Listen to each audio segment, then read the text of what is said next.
our hands together for We have been in a series where we've been talking about, we talked about Micah 6:8, doing justly, loving mercy, walking humbly with our God. And we said, in order to do this justice, we didn't want to just have dialogue. We didn't just want to have one person teaching. We wanted to create dialogue. So today we have a panel of awesome individuals from the city of Memphis who are going to help us to unpack and to talk about issues of race and justice in our city. Thank you so much. It's going to help me to sit down. So one of the things we want to do before I introduce the panelists, I want to put on the screen a slide, because what we want to do is allow you to send your questions. And there may be questions that you want to ask that you won't have a chance to ask by voice. And so we have a way for you to text your questions. And it's simple. They're going to put it up there. You're going to text to the number 59769 and simply begin your question with the word Connect 901. One word, Connect 901, and then put the rest of your questions. I actually think we need one more chair, guys, for me. We need one more chair, guys. Allow me to introduce our panelists today. We have also work in the city, and as I introduce them, I'm going to invite them to come forward. The first is Athena Turner. She is the Executive Director for Teach for America. Let's put our hands together and welcome her. Our second panelist is Ms. Bridgette Bowman. She is an attorney with the Juvenile Court of Shelby County. Our third panelist is Broderick Connesero. He is a pastor at the Common.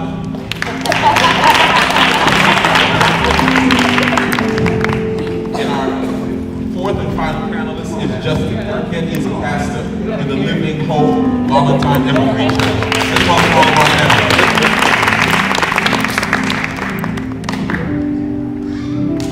We're going to have these two mics on the table, so y'all two and two will share them.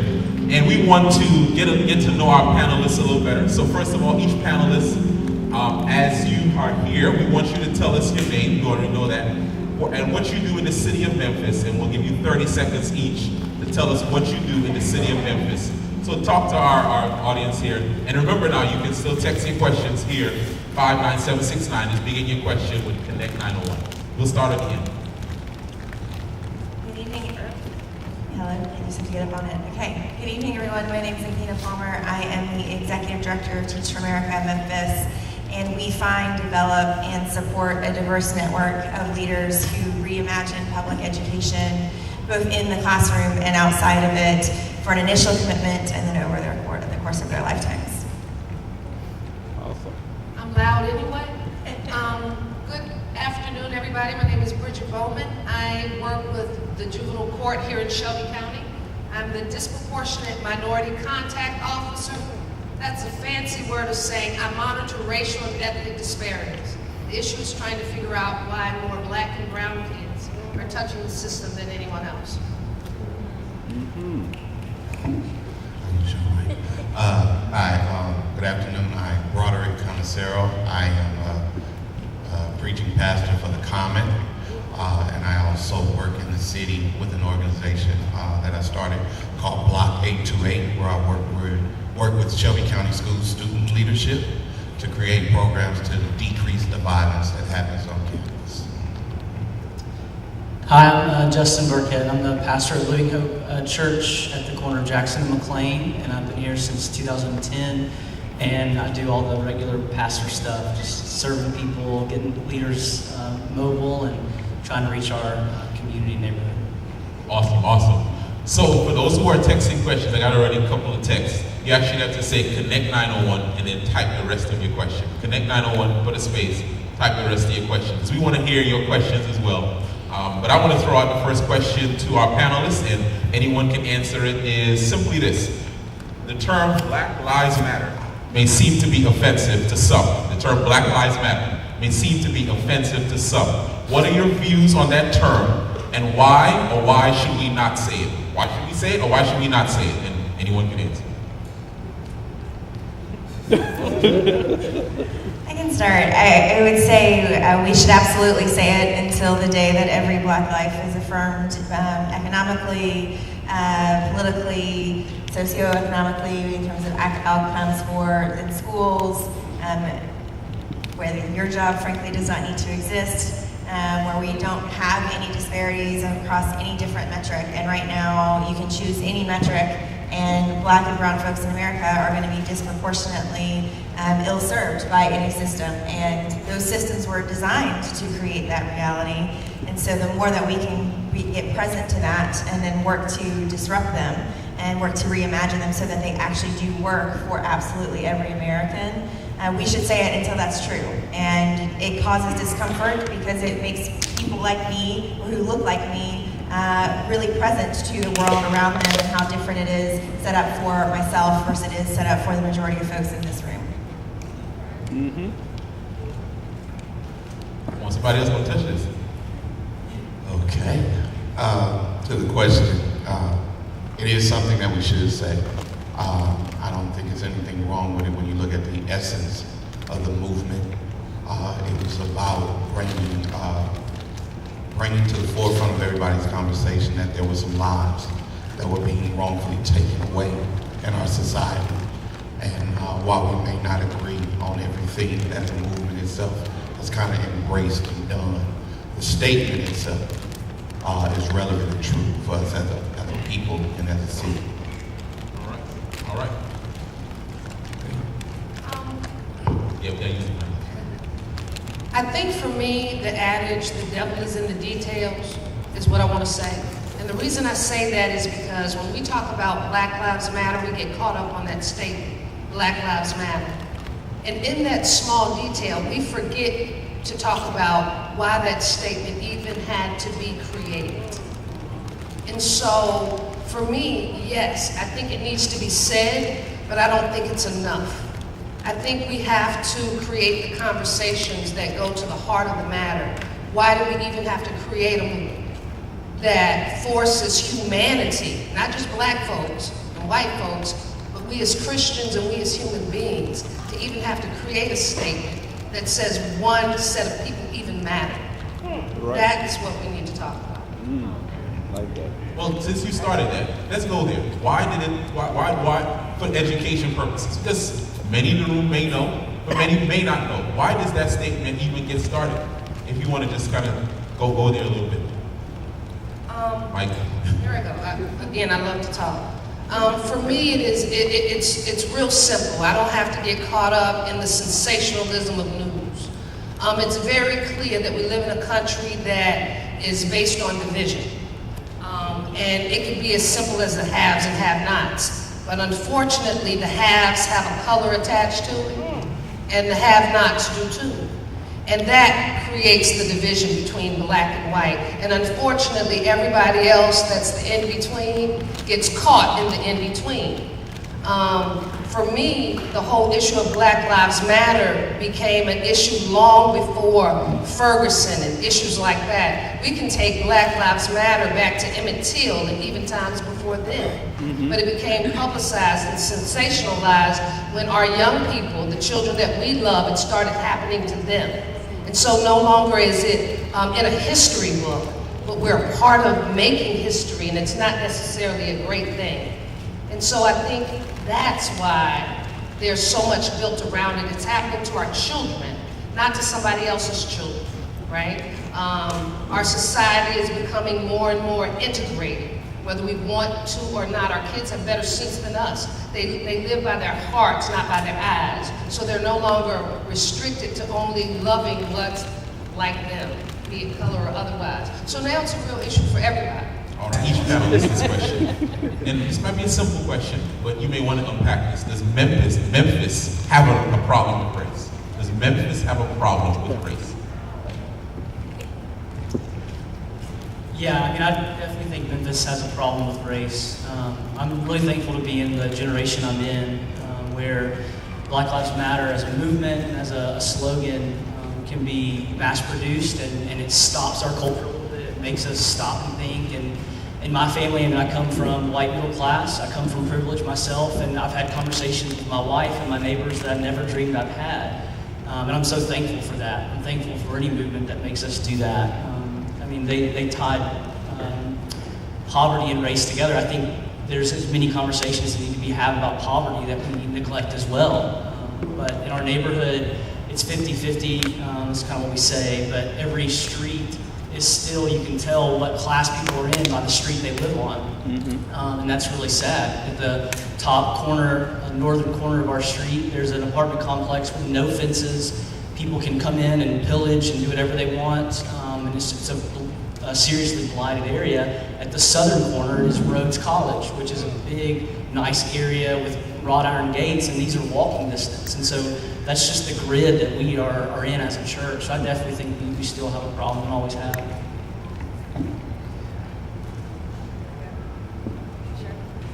Go towards the ends here. I would say absolutely Memphis has a race problem. I mean, I think every city in America has a race problem, and we were built on that problem. And so I think until we start to interrogate that, which starts with actually teaching that history and understanding it to everyone. I mean, the history that we all learned in our social studies courses in school is inaccurate and whitewashed at best. And so I think until we start to actually understand that and teach that, and then start to think about how might we completely change the realities around us, Memphis is always going to have that problem. I mean, we have a problem in education. I mean, I think the most recent pretty shocking example of that was, of course, the merger and then the subsequent very speedy and fast demerger. And for an entire block of the community out this direction to say, oh, that's just about we want local control over our schools, is the biggest masking of race that this community has seen in the last 5 years. Wow. Those systems are set up so that our kids don't go to school with those kids. And that is problematic for the young folks who are trying to live by their hearts and reimagine America. It's also problematic for a city that sort of continues to want to ignore what's going on. We have one of the highest child poverty rates in the country. We have one of the highest youth unengagement rates in the country. We have one of the highest unemployment rates in the country. And if you disaggregate that data by race, black men in Memphis are unemployed at a highest rate in America. That is a race problem. There is no other way to describe it.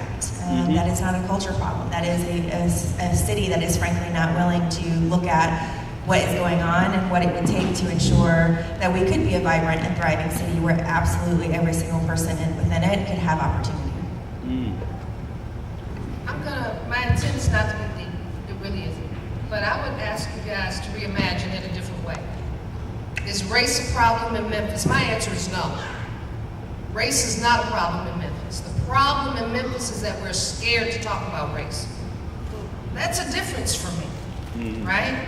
I mean, we don't talk about it. What we do is we sweep it under the rug, we play nice. I'm not really sure if I'm from the North or the South. I'm a Virginia girl, so, you know, nobody knows for sure.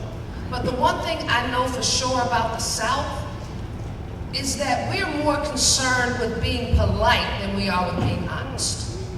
And until we're willing to be honest and have honest conversations, then nothing changes, you know? Hopefully we'll get into, you know, who we are as Christians, because I'm betting that most of us in here are. And those are where the real conversations come, not in my blackness or my whiteness, but in my faith.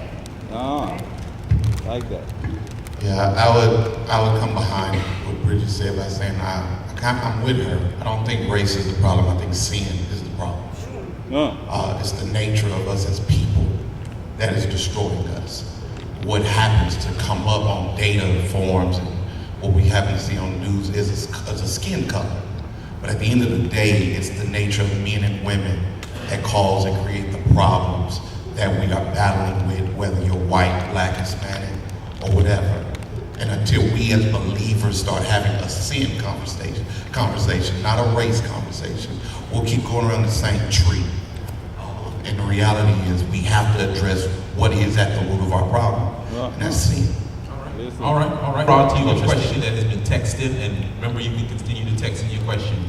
Someone is asking, besides having the conversation, what do we do to help change perspective of individuals who might not see the realities of our American racial culture? Beside having conversation, what do we do to help change perspectives of individuals who might not see the realities of our American racial culture? And I guess that's getting to the heart of what do we do? We're having discussion. I think that's a good first step. What do we do next? I don't think you can deal with it without talking about it. And I say that because it's not like people don't see it, okay? It's visually everywhere you go. It's not like they can't read about it, whether it's history or Facebook. And so what has to happen, and I say this a lot because the church we planted our church in Orange Mound, Living Hope, one of the conversations I intentionally have is because we are a black congregation and it is a white church congregation. It's so weird to say that. But anyway, because of that fact, one of the things that I intentionally do with Gibb, who's the preaching pastor in Piperton, I always make sure that we're talking about the race thing and the issues that exist, because it's not that the people in Piperton don't see it on the news or that they don't even read it in books or newspapers. And until we are real enough again to sit down and have conversation with each other, and even those who are of the faith are willing to have conversations with those who share faith but they're oblivious to the issues of race, we're not gonna help it. It's like you have to talk about it. Yeah, I mean, I would say to have a relationship, right? Like I grew up in a high school that was predominantly white, and I didn't have to worry about race issues because there was only one race, and I was never really taught to think outside of that. As soon as I moved to Memphis, or actually in Birmingham, I moved to another city as well that was predominantly black, I started having relationships with people first, and then I realized the race problem. It took that relationship. And so at the dinner table, when you can name kids or go to visit people in prison that are family members, stuff like that, that's really the only way. Because if you're not in a relationship, then you're not going to feel the pain that people feel or see it. And the hardest thing about relationships is that they take time. You know, it takes years and years. I mean, what we tell our church when we're a church plant as well, the church that planted them in Midtown. I mean, the race issue, it took centuries, right, to develop. Why are we going to try to fix things in 1 year? You know, that's just not going to happen. So. I'm a strategist, so I'm okay with us sitting down and talking. That's good. I think that's necessary. I think it's great for us to develop relationships. That's great. But neither of those two things change the state of a human being's position. So my challenge is for us to do more than that. So we can be the head and the heart, but until you put some hands to it, nothing changes. And so again, if we're gonna do life with each other, then that means I need if you're a have and I'm a have-not, I need you to go with me into the have-not area. I need you to see that my school books aren't enough for me to take an extra one home. I need you to see that the reason I can't concentrate is because there's dripping water coming out of ceiling tiles that are supposed to exist and don't. I need you to see it, and not just see it and then turn the channel so it doesn't exist anymore, but then I need you to go into your sphere of influence and talk to people who may not listen to me and do something about it. Talking is great, relationships are great, but action is necessary. I think I would just underscore the last point that you just made, which is talking absolutely is part of any conversation that a community wants to have to move forward, and that has to be part of it. And white people have a particular responsibility to talk to white people about this and to check other white people. I believe that pretty firmly. I also just think we make much further progress when we act boldly. And I think the first question about Black Lives Matter is a great example of that. Had it not been for 3 queer women who said, we will not stand for this when Trayvon Martin's killer was let off, we would not have that movement in our vernacular. And the thing to think about what that has done in just the last 3 years of its movement, let alone the whole 5, is really powerful to think about the conversations that we're having, the actions that are being taken, the laws that are being rewritten and examined for the first time in some cases, almost a century. And so I do think that there is something about the both and of, yes, we have to discuss with one another and we have to be in relationship, but sometimes we just have to say enough is absolutely enough. And the way that I'm going to lead is so bold in standing up to these laws and orientations that create the world around us. So, I don't know, I'm a big believer in if I act differently, if I lead my organization differently, that will set a stage for others. If I support others, I have a responsibility as a member of the Haves in lots of different ways of how do I think about, I direct a very large nonprofit budget. How do I spend that money and with whom? We make sure that at Teach America, at least, almost all of our dollars locally are spent with Black-owned businesses. We think obviously it's important to educate the students in our classrooms, but we have a lot of opportunities to devote differently. In my personal life, I think about what are the businesses and organizations and contractors and people that I can look to, what are the causes, et cetera. And I do think that that goes beyond me, telling my uncle from Appalachia what I think of him over Thanksgiving. That needs to happen, but I think I make much more progress with how I actually spend my dollars and direct my organization locally. Also relationship, I've heard keep dialogue going, I've heard take action in your spheres of influence, I've heard even the places that you work and even your money and your finances, using those to make a difference. I just want to also underscore, while we're having this discussion, we've talked about as a church for a long time doing mercy acts, going out and serve. What we're talking about in this panel is justice work. How do we do the work that God has called us to do to make equity, to make things accessible to all? And so I want us to stay engaged in this dialogue, and I'm loving the questions that we're having. One of the questions that, there are a lot of questions on what do we do next. There's a question that we have here.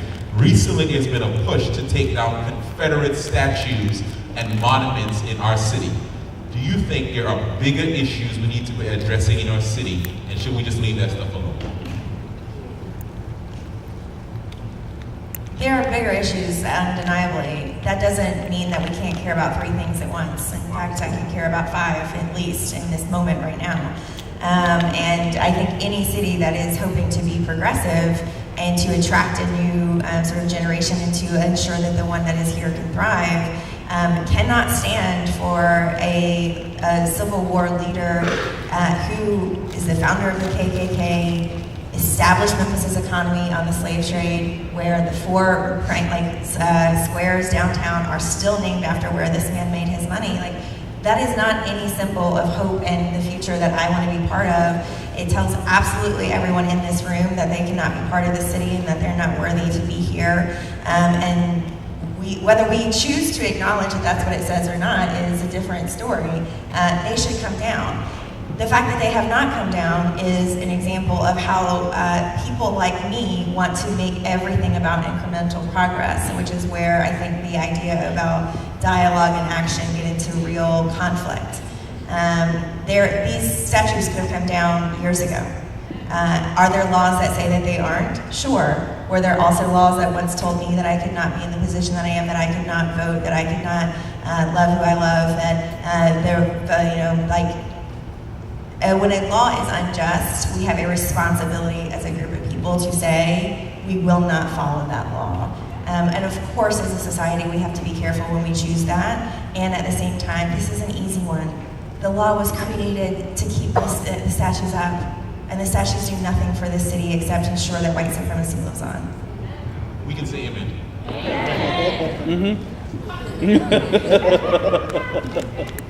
All right, so I want to kind of play something for a second, just kind of challenge the room to think about something. Again, I'm going back to the old Christian thing.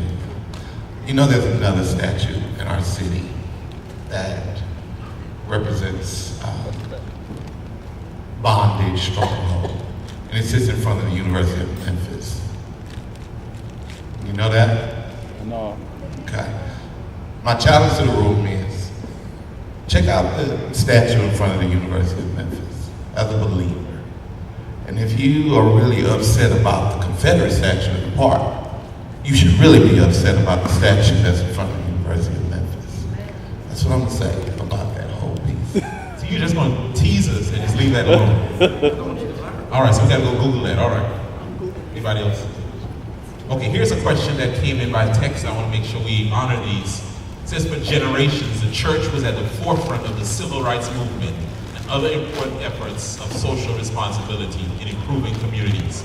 In 2017, what does, what does and/or should the church's role look like as respects to race and justice? I'm gonna read it again because it was kind of long.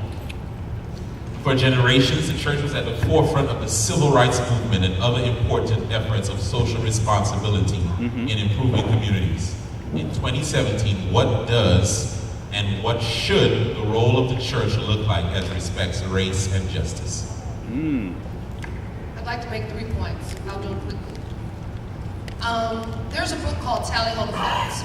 And inside of this book, it makes a really sad statement.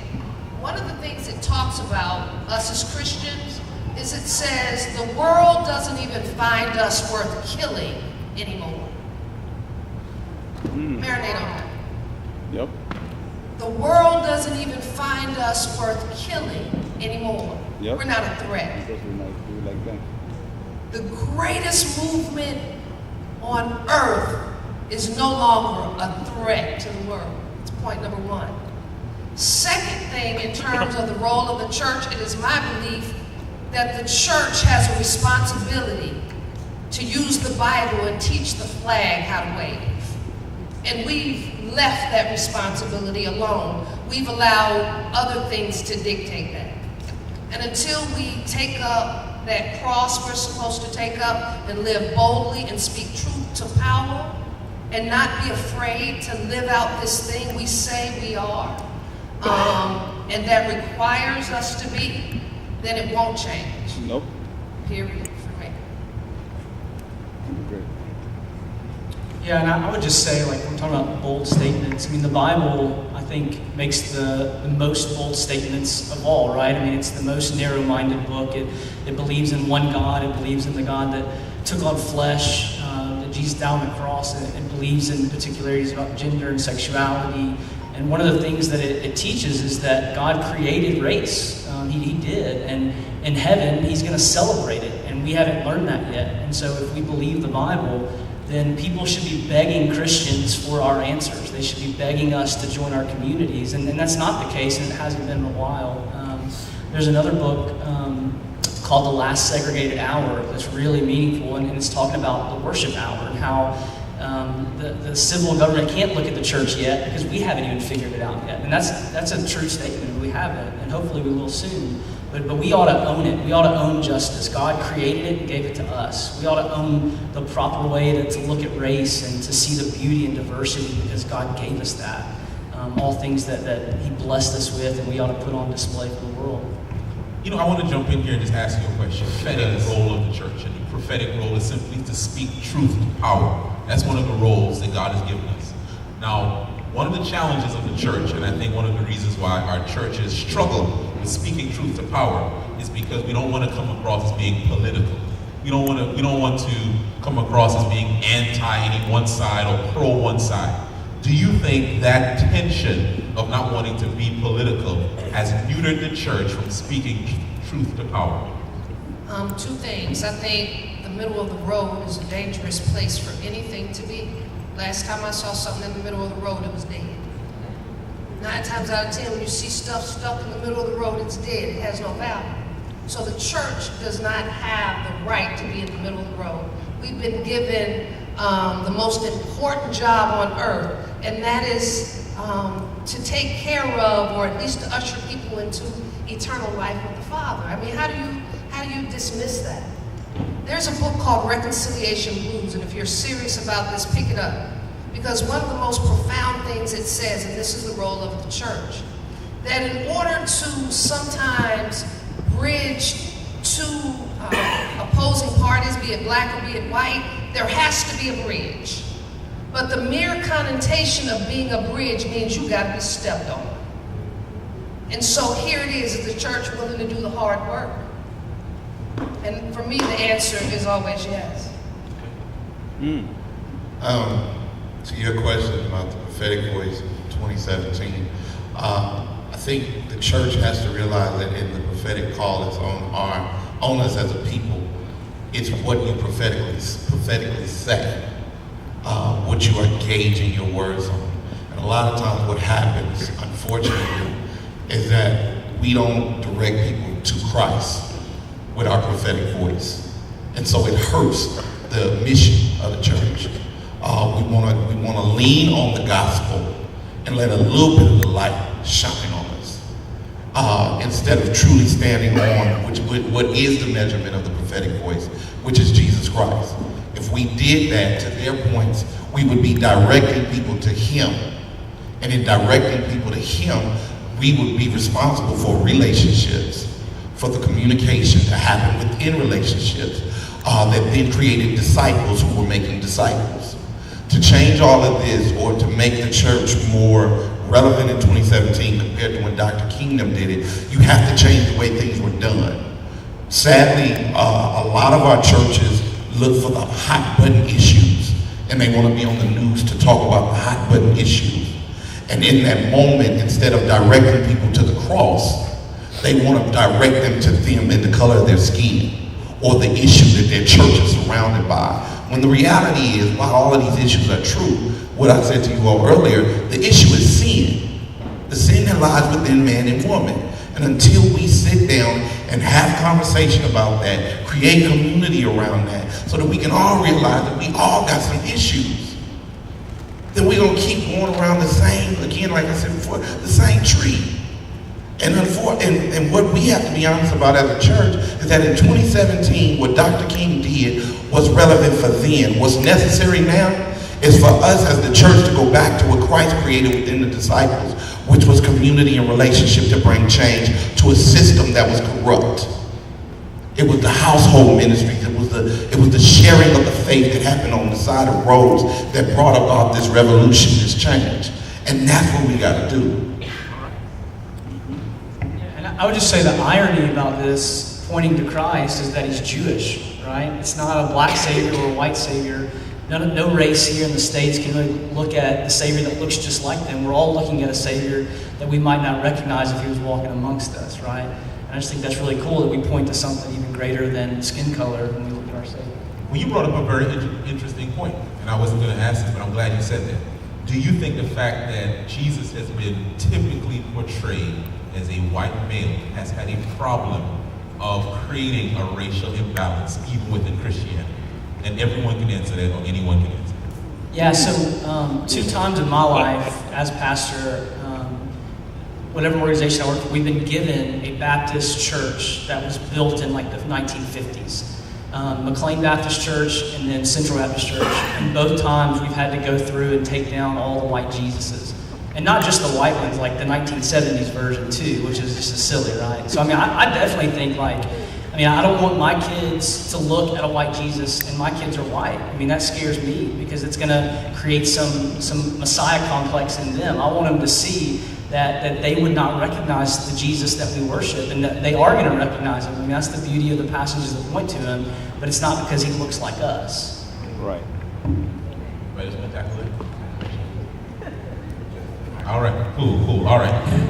Here's a question. This is answer this, and we want in your answer for you to help us. It says from one of our texts, how do you feel that your position and your voice can impact a change in the racial divide in society?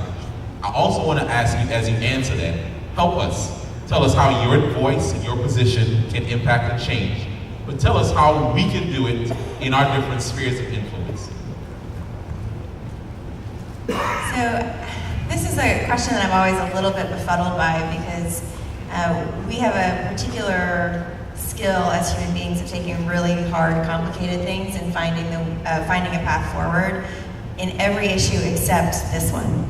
This one is the one where we're like, well, we don't really know what to do, so like, okay, we'll just keep on asking that question and move forward. And even when I think about, what's going on in all of our communities that have been ravaged by hurricanes, when I think about what does it look like to take a city and completely ensure that the citizens are taken care of, that they can rebuild, etc., that is a complicated task, and yet we're able to figure out what we can do right now from our seats and do that. So I would challenge us all to sort of demystify that it has got to be something really nuanced and bold and something we can't think about, and instead think about the really small tactical things. And some of that, like I mentioned earlier, is where do you spend your money? Are you spending your money in a way that perpetuates folks who look like me to have more or not?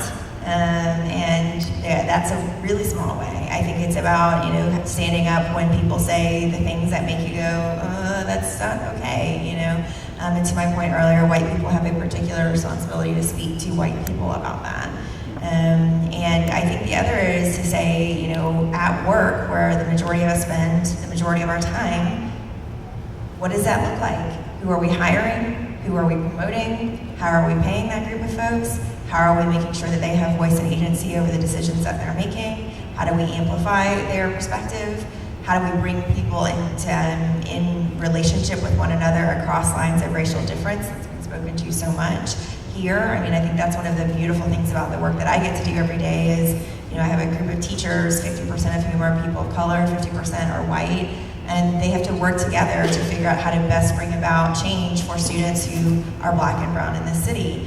And the way that all of them have their worlds completely turned upside down and what they think, believe, and feel from that experience is profound, and it shapes their entire life. And so the more that we can get young people into programs that do similar things, that bring them in relationship, they start to see different possibilities. But for us, I mean, I think it's very tactical, but it also, it doesn't seem like you're doing something huge, and yet you are. And I think that's what we want to think about. How do we change, you know, race in America? And that's a 500-year, you know, legacy almost, and that becomes untenable. When I think about how do I advance the people of color on my staff's economic prospects, I can actually take that on really easily, or much more easily than I think I can.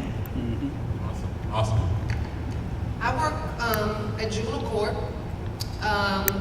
The way that you can help, let's go to, we already know what the problem is, right? When I left work on Friday, there were 93 people in lockup. 93 kids under the age of 18, right? We're talking about, and probably about 30% are there for violent crimes. We're talking about murder, rape, all of those things. Here's the kicker. All of them look like me. If that doesn't break your heart, if that doesn't make you say, what in the heck is going on, you don't have a heart. So all the things I'm about to tell you won't make any sense to you.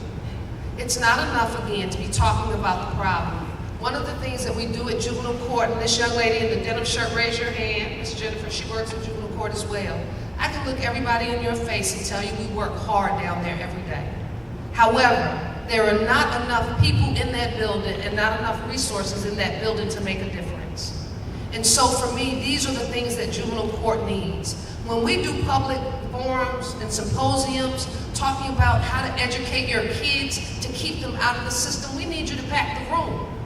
When we start doing seminars, because I will tell you, and Broderick knows, I will get in my Honda, I will come to your church, your house, wherever I gotta be, and we will do things, 10 things you need to know when you encounter the police. We will come to you and give you workshops on how not to give away your parent card. Because when you call the police trying to threaten your kid, you're actually creating trauma and you're giving away your parent card. We want to give you strategies. For those of you who have resources, ask us what we need. Are you aware that over 30 to 40 kids come to juvenile court every month and they're locked up because Shelby County has no other alternative for kids involved in domestic assault? And we're talking about brothers and sisters fighting what normally parents can handle. We're locking kids up for that. Do you know that they're currently having a conversation to use your tax dollars to build a $4.5 million Jack Center? If you don't know that, I'm sorry, shame on you. These things are happening under your nose, but you're only satisfied when the commercial appeal gives you a story and makes you angry. That's not enough. Our kids are dying. And death is permanent. And if you're like me and you're in your 50s or over, this is the generation left to take care of us. There's a problem. And they didn't abandon us, we lost them along the way. We owe them. We gotta go back and fix it. Stay right there, Bridgette. Can we give me a minute or two? How can we educate ourselves better? Because I'm sitting up here saying, I need to understand issues better. And I'm sure I'm not the only one. How can we educate ourselves better? You mentioned the commercial. We want to be more involved. We want to know the issues. Tell us how we do it. Call me. Right. I'm coming. Anybody that knows me know. If you ask me to come, I'm coming. If I'm coming correct. I'm going to bring you the truth, whether it shines shade on us or not. Juvenile court is not perfect. but juvenile court is a lot better than it's being represented. You guys need to know what the compliance report says. You guys need to know what the RRR factor means. You guys read that in the newspaper and you run with it. Know for yourselves, and I'm going to tell you the truth, the good, the bad, and the ugly. So ask me. If I have the knowledge, it's my responsibility, not as a civil servant, but also as a Christian, as a parent. Don't get it twisted. Just because I'm a lawyer doesn't mean my life isn't jacked up. I have a son who the system didn't work for, who's a 33-year-old convicted felon. I know what the system does and does not do. And so give me a chance to share my life and give you some things I think will work. And not just give you the information, but help you do. Okay. Here's what I would say for you as a church. I have a strategy both for our church and for my organization today. I used to gangbang when I was young. I'm old now. I'm an old head. But there was something I saw at 19 that blew me away. And I have, and what's funny to me is it's no different than the blueprint that's in the gospel. But in Compton, we had where it was called the LAPD. You had the Rodney King and the whole incident happened. And what blew me away about the peace treaty was that the OGs from all of the various gangs within South Central Long Beach and Compton decided to come together. But the person who had the idea did this. They identified the OGs that had the most impact in their neighborhood. Once they brought the OGs to the table, they then shared a plan, an imprint of how things could be different, how peace could happen. Once they did that, then they set all of the young ones down to make an impression on them about the plan. Once the young bought into the plan, then they said, this is how people will know we're serious about the peace treaty. We're gonna do a barbecue in everybody's hood. And so the image to LA Times, to all the magazines, was this peace treaty really was about peace. And so as I got old and I got into preaching and I started working with young people, I said, man, why don't we just take that same philosophy? Why don't we find the people who make impact in people's lives, in the neighborhoods? In that moment of when you identify who's that person, how do we then sit down with them at a table, break bread, have a meal, and have a conversation about how we can change our environment? Out of that, you then take those people that you identified that can make an impact, and you have them to bring others in so that you can make an impression on them. In the process of doing those three things, what people will see is an image of change, what something looks like when it's done differently. And I would say to you all, you just need to follow the blueprint of Christ. And I think that's all I've been saying all day. It's in the Bible, y'all. You just gotta, as a church, start with relationships. Start bringing the people in that you see needs to have change. Once you do that, have a clear plan on how change can happen. First step, the Bible. Then you throw all the other cute books like Bridgette in to just kind of impress the intellectual type. But start with the Bible. Then you tell them, hey, bring some more people with you. That's evangelism. Then in the end, you show a unified body, black, white, together, looking like Christ intended for the world to be. Come on. Unified and together. That's how you do it. See, if you put a preacher up and give him a mic, he's going to preach, right? Yeah. Now, let me just say this before Justin answers. One of the things we wanted to do here is stir things up, because sometimes we can be reading the Bible and it pacifies us. But one of the things that we wanted this panel to do and this series to do is not allow the Bible to pacify us, to stay in our comfort zone, but to activate us, to agitate us to do something. So I want to make sure I underscore that, because we don't just read the Bible and say, let's just be peacemakers, but really we're peacekeepers. And so I think that's important for us to get that. I'm going to let you. There's one thing that you guys should remember. I love this saying, because we as Christians, one of the things we think we're supposed to do all the time is comfort the afflicted. But the other half of that as Christians, we have a responsibility to afflict the comfortable. Yep. Go ahead, Justin. Follow that. Yeah, I don't know how to follow all that, other than just to say amen. I mean, I think the thing that sticks out to me as a pastor is, first off, I know that every Sunday I get 30 minutes to preach the word to people, and I'm going to spend every one of those minutes advocating for the God who created justice and making sure the people that I'm preaching to feel loved and understand what the Bible's saying. Second to that is I've realized that every single word I say on Sundays is an opportunity for me to be a big hypocrite. And so Monday through Saturday, I've really got to make sure that my household's in order. And I've got to make sure that people of a different color, of a different class, are at my dinner table before I tell people that they need to do that. Because it's really simple to tell people, this is what you should do.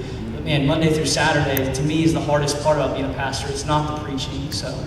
Preaching, Justin. Preaching. Oh, right now? Yeah, that was good. Amen. Hey, listen, we're going to wrap up. I want to give every panelist your heart that you believe is burning in your heart for this, that you think can help us to catch that fire. So I'll let Justin go first. Yeah, and I'm going to kind of pose a question here. Like, I'm really fascinated by the new multicultural church movement. And as a white person, I feel like, on behalf of all white people, and I'm just kidding, I know I don't speak on behalf of all white people. But truthfully, like, I think that that's a real answer for the church in the world we live in. There may be a different perspective on that. It may be that white people are saying, well, now you want that, right? And I've heard that, and there's some truth to that. But that's what's on my heart, is that the most effective way? Can we worship together? Can we sacrifice a little bit? Can we get uneasy around each other and worship the God that created us? And I'd love to know what y'all think. That's another panel discussion right there. So you want me to do my minute and answer this question? What about doing? Just mix it in your minute. Okay, so I'm going to take 20 seconds of that and 40 something. I think to Justin's question, I think it's necessary.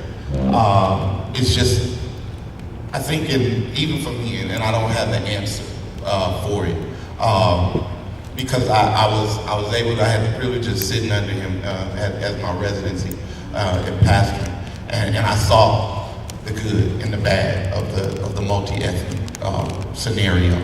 And I'm still not sure, because for me, doing the Common in Orange Mound, leaving Valentine Evergreen, I walked away clear knowing that I just want to preach the gospel and I want to worship with those who want to worship. And I took out the equation, and that's just me, and that may be delusional or whatnot, but it's like, if you want to come to the Common and worship and you white, then come on. If you black, come on. If you Hispanic, come on. I just want to worship. And I think when we keep riding the whole idea of the ethnic thing, and I know that's relevant in our culture, I think it just becomes this thing that's kind of like, well, I don't know, because we all got preferences. And I think more than anything, it's about a preference. I like a certain way for Misha to sing, you know what I'm saying, at the Common, and it's like, boom, Misha, girl, do that, you know what I'm saying? But then at the same time, you know, Caleb, who's at VE, he has his thing that he does, and I have that preference too. But every black person ain't like me that'll jump between genres of music. So it's like, just get with who you get with it and do what you do, old son. Let me add something to that as a pastor who is working in a predominantly black church and also a church that is working towards being diverse, that I think every church should create partnerships with churches that are diverse. So a church is different from you. So even if you're not having a common space of worship, you need to build bridges. And I think that's the most important thing, because sometimes we can have false diversity where one culture dominates worship and everything else. And everyone just kind of slides in and we call that diversity, and that is not diversity. True. Okay, so here's my hard part. Y'all ready? This is what I want y'all to do. The next time you all decide to do something that's community related, have the conversation with the people in the community. The people who are impacted by the issue, the problem. That's my heart first. I think there are too many meetings that go on with people like me and Bridgette who are up here and not enough with the people who are down here. Not that we balling, you know what I mean, girl, we like Annie for real.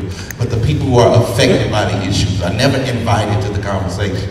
And so next time y'all do something, bring the people to the table that are actually impacted by the stuff. Jason, when it comes to the issue of diversity in the church, I think one of the hard things to do is when you try to make 1 + 1 really equal 2. Because somebody has to fall for the okey doke, and by that I mean the illusion of inclusion. Somebody already know what they're going to do in terms of praise and worship. Somebody already know the preaching style, all of that. And so I think in order for a truly organic, diverse church, then all those diverse parties have to be in at the ground. Everybody has to have equal opinion and equal input and investment from the ground. Not after you create it and then you bring me in and want to know my opinion, only because you want me there, but my opinion really doesn't, that is valued, it's just heard. That's the illusion of inclusion, and nobody likes that. And so in order for us to do the church right, I think we have to start with, first of all, getting rid of that whole thing about the church and reteaching, because we think it's the building, right? Church is what Broderick and I talk about all the time. It's that ecclesia, right? And so that's what it should be about. Now my heartburst is this. My heartburst is that you guys get to know really your city and how you can be, if nothing else, a solution to one child in this city. And here's the hard part, one child that's not yours.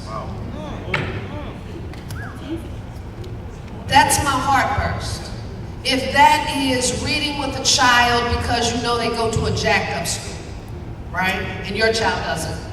If that means contributing a backpack, if that means, again, whatever you gotta do, it's not enough to talk about it. Find a child and impact their life. Come on. That's my heartburst for you. Yep. Yep. Awesome. Love it. I have the responsibility, I suppose, to close this out, which is very intense. I think the two things that are most on my heart about this issue at all times is, the first is that my humanity is tied to yours, and that yours is tied to mine. And if I don't live that every day, and if I'm not uncomfortable and disquiet every day, then I am not doing it right and properly, because I think, as Bridgette said, the stark reality is that for Black and brown kids in America, their lives are at stake. Whether it is their actual physical life, whether it is a life of lived that is less than what they are capable of, and therefore the life of challenge that comes as a result of that, whether that is about life in a system that will treat you and rob you of your humanity at every cost. One of those are the likely predicted outcomes for the kids that we love right now. And we have a responsibility to change that. And so my actions have to be equal to that each day, and I think all of ours do. I think the second is how important it is simply just to act. And I think, as I've said a couple of times, that can be in small acts, that can be in bigger, bolder acts. But we have a responsibility to not accept a wave of incrementalism, because incremental outcomes will not change the first thing that I just talked about, the fact that the lives of the kids that we love are at stake, and an incremental outcome and difference for that kid is still going to mean a life of death in some way, shape, or form. And that is not okay. And so I think we have a responsibility to act boldly and to do whatever it takes to get this done. And I think I am not remotely qualified to speak at what it looks like for inclusive churches, but I do think that the church has a responsibility, as all of our institutions have a responsibility, to get political, because it is a false idea to imagine that we're not. By not taking a stance in the middle of the road, I love that. You know, there are things that are dead in the middle of the road. So I will leave you with Bridgette's wisdom there.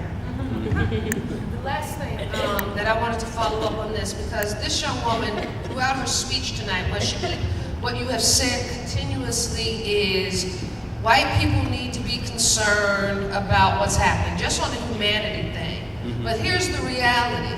If my babies are dying, I'm connected to yours. My babies are connected to your babies. And so it's not just one race is dying. This thing will creep into yours. So there's not one person, not one economic status, not one zip code that's safe. So please don't leave here thinking because you don't look like me, right? Because you don't live where I live, because your children don't have the same nightmares as other people's children, that it won't soon become yours. We're all connected. That's it. Can you do me a favor? Put your hands together for this awesome